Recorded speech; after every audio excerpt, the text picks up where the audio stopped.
चलिए, तब हम लोग आज फिर से आगे बढ़ते हैं।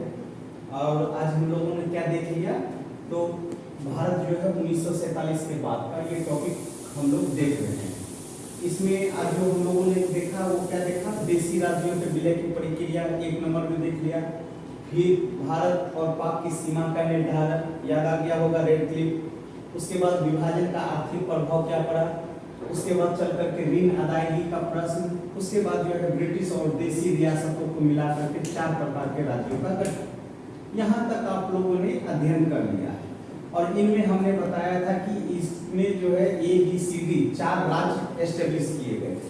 4 राज्य जो एस्टेब्लिश किए गए तो उसमें था 10, 8, 9 और अंडमान निकोबार। अब इनमें से जब आजाद हमारे पास हो गया तो ये 3 का जो है पूरा, ये 3 जो है, ये 3 समस्या एक उत्पन्न होकर के आया कि ये स्वतंत्र रहना चाहता है। ये सभी देशी रियासत स्वतंत्र रहना चाहते हैं। और इसमें पहला हम लोग देखते हैं स्वराष्ट्र विलय। आप लोग गुजरात चलेंगे, ये वाला मेरा काठियावाड़ वाला इलाका है। तो स्वराष्ट्र के तट पर जूनागढ़ काठियावाड़ में एक छोटी सी रियासत। यहाँ का नवाब कौन थे? यहाँ के नवाब पाकिस्तान में विलय होने की घोषणा करते हैं। यहाँ के नवाब कहाँ घोषणा करते हैं? तो पाकिस्तान।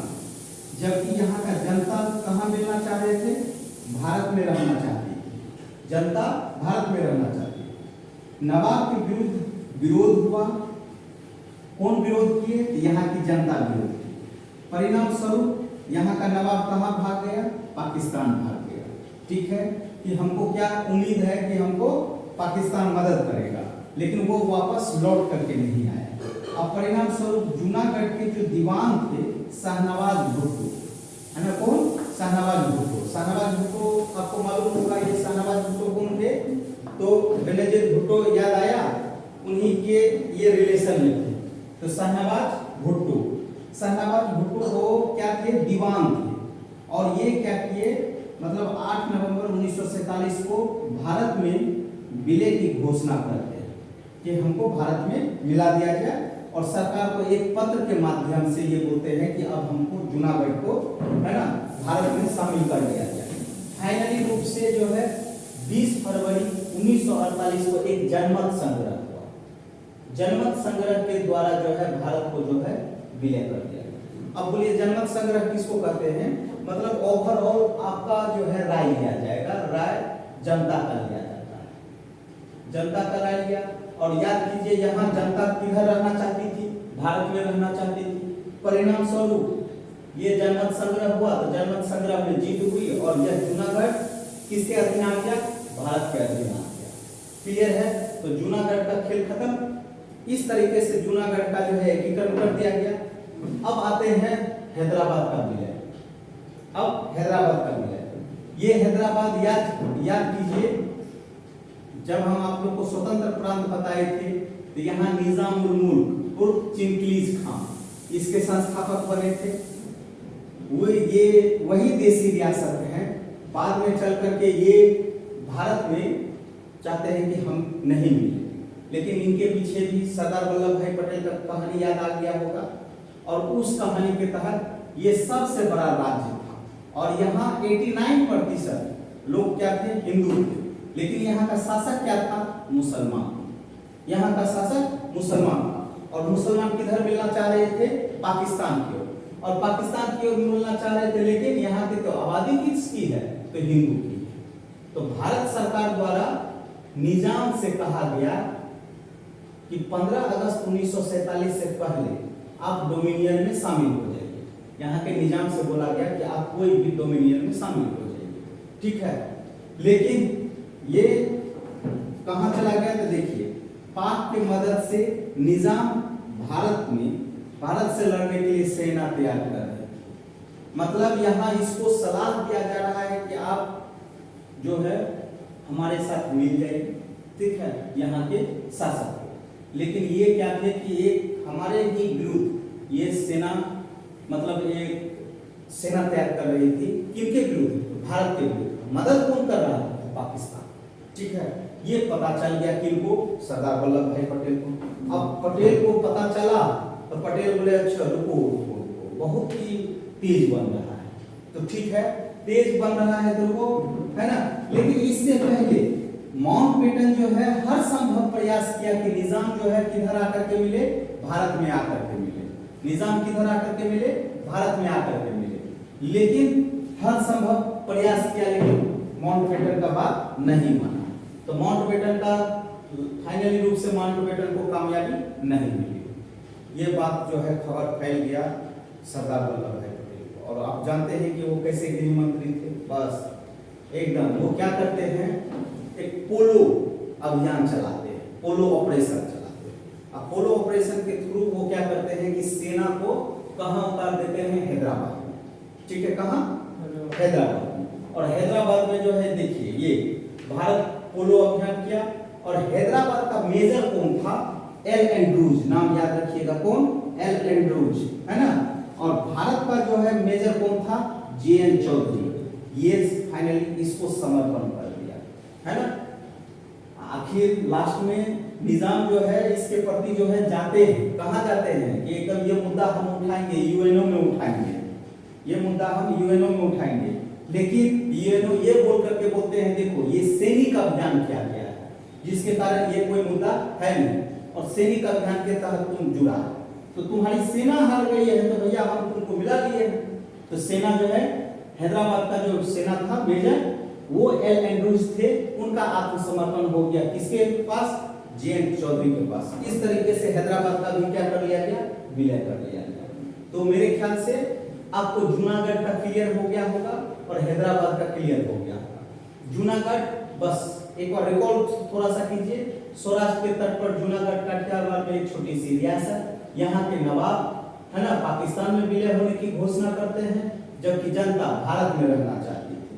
और नवाब के विरुद्ध यहाँ की जनता ने विरोध किया और भाग करके ये कहाँ चले गए, पाकिस्तान। जूनागढ़ के दीवान शाहनवाज भुट्टो ने भारत सरकार को एक पत्र लिखा और पत्र में लिखा कि आपके साथ हम मिलना चाहते हैं, और सरदार वल्लभ भाई पटेल तो इसी का इंतजार ही करते थे, बस आओ मौका मिला। एकदम 20 फरवरी 1948 को जनमत संग्रह करवाए, और जनमत संग्रह के तहत यहाँ के लोग आखिर कहाँ मिल गए, भारत में। इस तरह से जूनागढ़ का खेल खत्म। अब आ जाते हैं हैदराबाद का।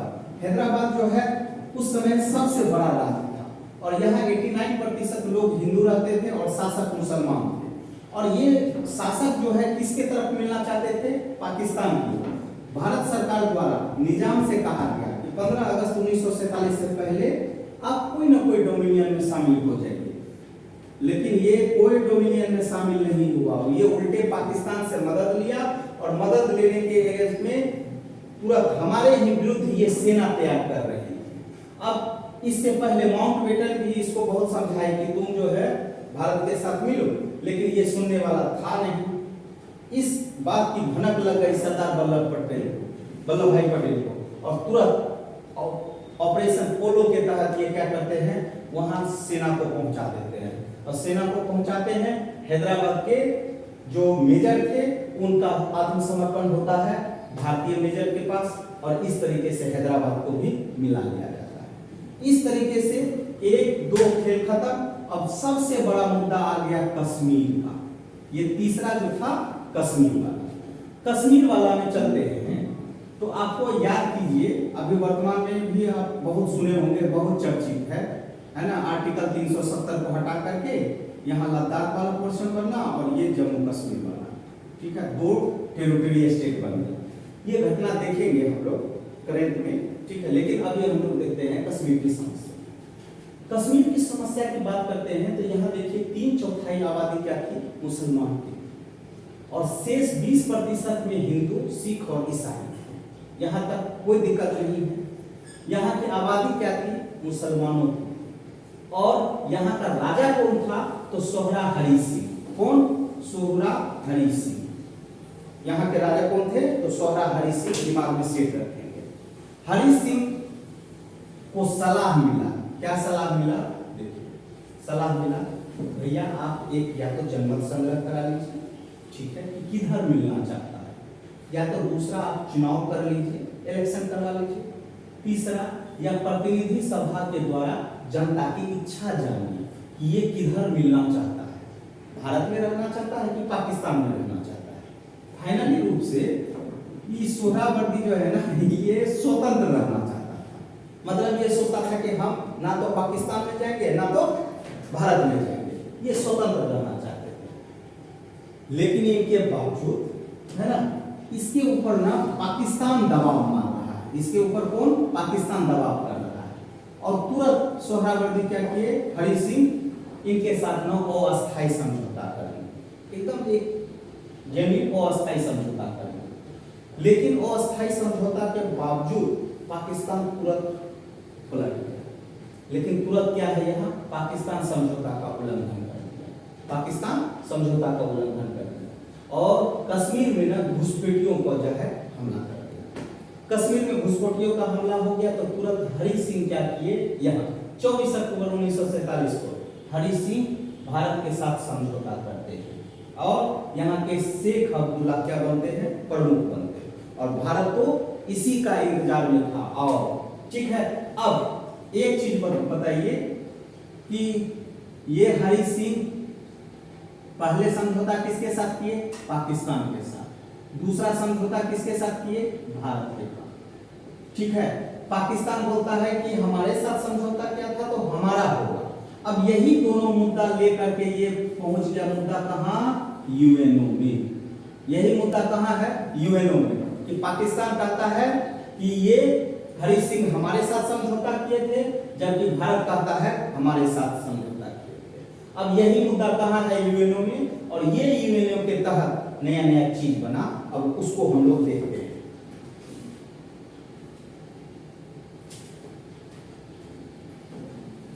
नया नया चीज क्या क्या अब देखते हैं हम लोग। ठीक है, ये मुद्दा पहुंच गया आपके पास, है ना, यूएनओ के पास। यूएनओ क्या किया फाइनली रूप से, है ना, ये मुद्दा आज तक वर्तमान में यूएनओ 5 देशों के साथ मिल करके एक संगठन बनाया,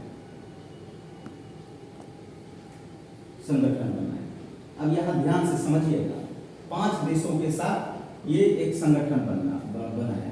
अब 5 देश यूएनओ का कौन कौन था, तो उसको थोड़ा सा आप लोग ध्यान रखेंगे, स्टार डाल करके लिख लेंगे कि इसमें जो था, एक नंबर 1 में चेकोस्लोवाकिया, अर्जेंटीना, बेल्जियम और उसके बाद अमेरिका और कोलंबिया के सदस्य मिले, ये 5 देश थे।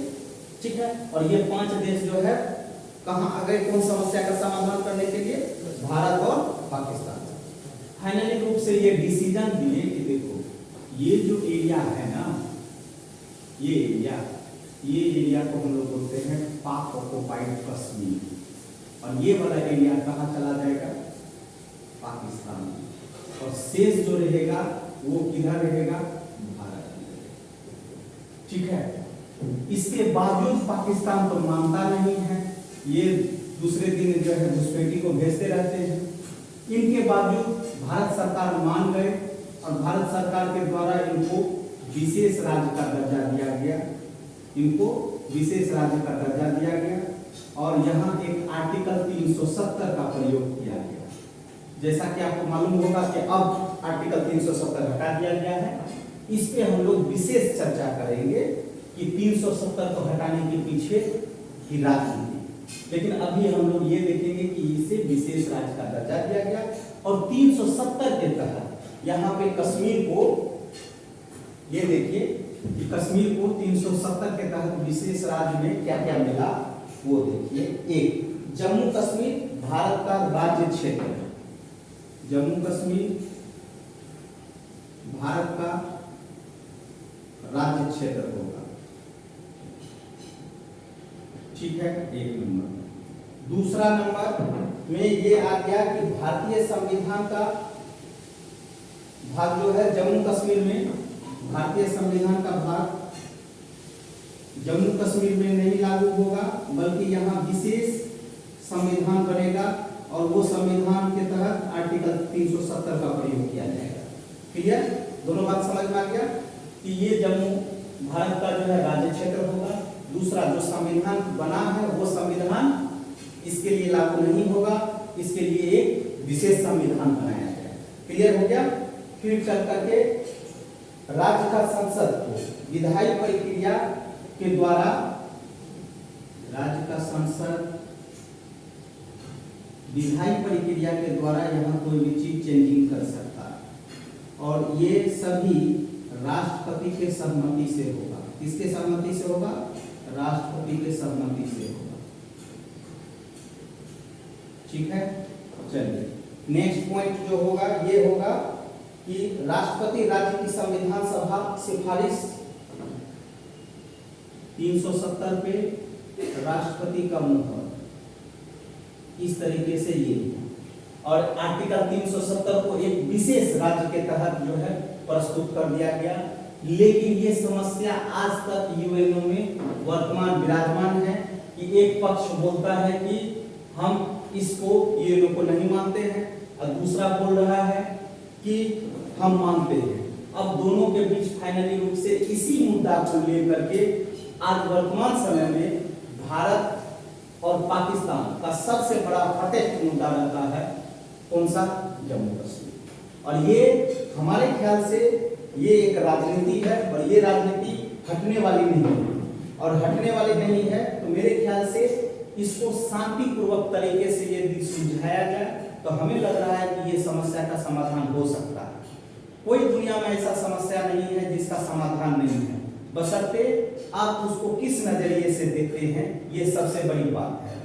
तो हम चाहते हैं कि पाकिस्तान के भी जो लोग हैं उन्हें एक अपने मानसिक को स्थिर अवस्था में सोचने की जरूरत है और उस सोच विचार के बाद यह तय करें कि हमारा जो है मूल रूप से जो आज भारत और पाकिस्तान के मुद्दे में बेकसूर लोग मारे जाते हैं, तो बेकसूर लोग कब तक मारे जाएंगे ये पता नहीं है। लेकिन आपकी और हमारी राय यही कहती है कि आप अपने माइंड को, मानसिकता को स्थिर अवस्था में सोचें और ये समस्या का समाधान हम लोग करने का कोशिश करेंगे। और फाइनली रूप से इसी समस्या को समाधान करने के उद्देश्य से आर्टिकल 370 का अभी वर्तमान समय में आर्टिकल 370 को हटा दिया गया। इस पे हम लोग विशेष चर्चा करेंगे। बस आज का ये था कि आपका जूनागढ़ का विलय, हैदराबाद का विलय और कश्मीर का विलय, जो कि आज सबसे बड़ा कश्मीर का समस्या है। कश्मीर समस्या के निवारण के लिए आप क्या राय देना चाहते हैं भारत सरकार को? आप भी अपना थॉट